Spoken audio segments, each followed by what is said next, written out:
So I'd say a few things. Number one, part of my background is in integral theory.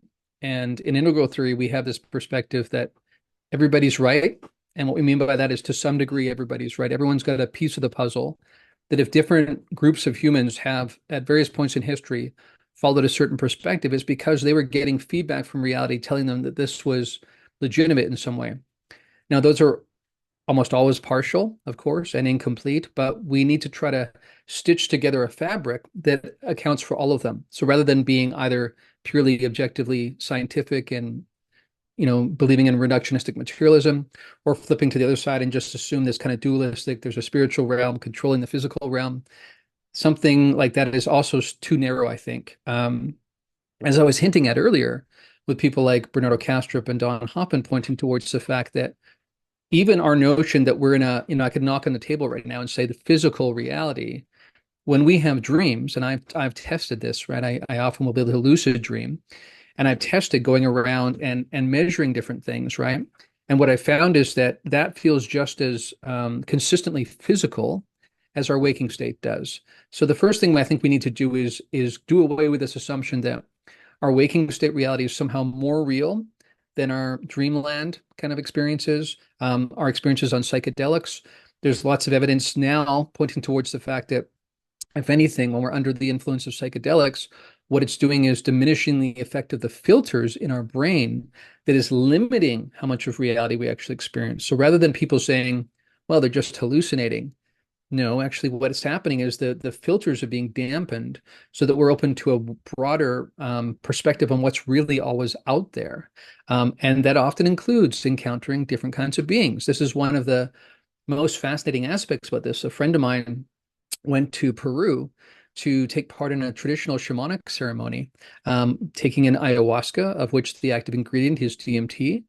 And after her third attempt, when she took a bit more each time, she found herself on board a UFO encountering aliens that seemed familiar with her and seemed excited that she had found a way to contact them again. So some people will say, well, what is it? Are we talking about physical aliens and physical waking state reality? Or are we talking about, non-ordinary state experiences and the kinds of beings we encounter there? And what I'm saying is often there's a crossover. And this is, I think, pointing towards the fact that our assumptions about where these hard lines are faulty. And again, we first of all have to ask ourselves, what's the difference between our perception and the lines we draw there versus what actually might be out there? So again, right now, something like idealism to me seems like a promising route. And even then, keeping in mind that as human beings, we're going to have limited limits in terms of how much we can understand, which is okay. I think it's sort of like one of those puzzles. You open up a piece and it opens up another piece and another piece.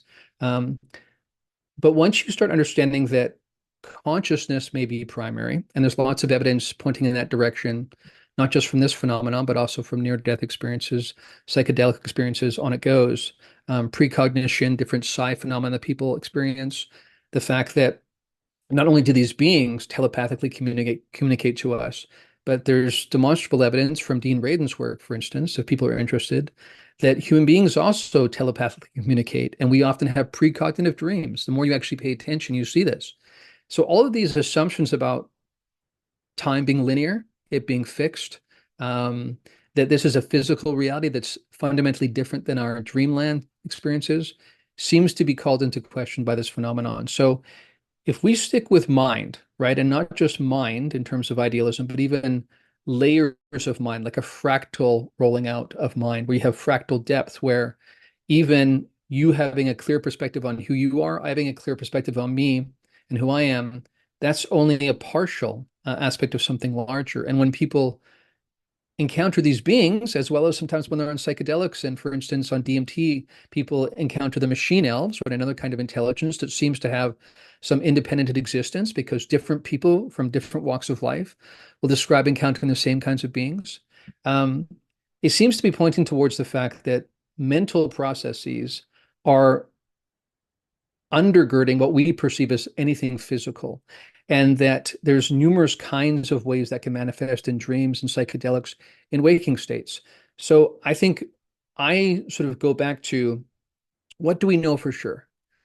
One of the things we kind of know for sure is we're having conscious experience. You and I would not be setting up a conversation right now if we weren't conscious of what we're doing.